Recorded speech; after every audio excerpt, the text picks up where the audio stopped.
以海洋國際和國際志工優質學校為號召的安平國中5號熱鬧慶祝56週年校慶，展現學生青春活力。同時，校方多年來針對3年級學生每週1次的記憶教育課程，更是要試探學生了解自己的興趣和將來拓展的可能性。所以校慶也邀請華德公家的家政美容、光華高中的設計群、中華醫事科大的醫護群，以及自辦手工餅、爆米花等餐飲來舉辦體驗成果展，場面熱烈。我們的手工餅乾跟爆米花1包30，2包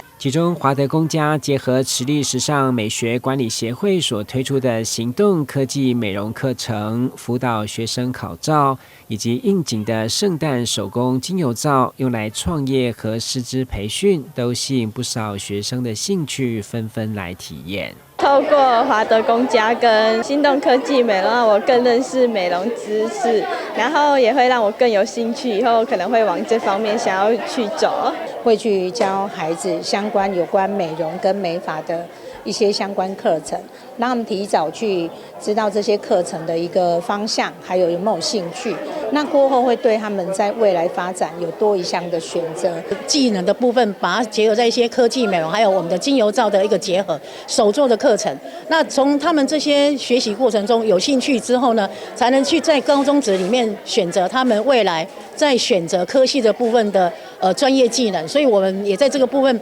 幫學生做一些他們在行動在校慶這個地方來做一些很好的一個體驗。安平國中積極推動技職教育，除了在校慶展現體驗成果展，同時所有參與的單位也要將收入全數捐給教育局專戶，來幫助弱勢家庭。是的，感謝我們相關的單位的付出哈。我們今天有很多的義賣，還有我們的一些活動。那這些的我們的收入呢，我們都會歸到我們安平國中的教育專戶裡面。透過台語的闖關，例如孩子用台語去購買東西，然後呢去體驗一下台語的教育，然後平常我們都是生根扎根在我們的台語教學上頭。所以今天我們的運動會非常的精彩。相信每位學生在實作中探索興趣、發展專長，無論升學或就業，都有自信和實力走出屬於自己的一片天。記者郭文吉台南報道。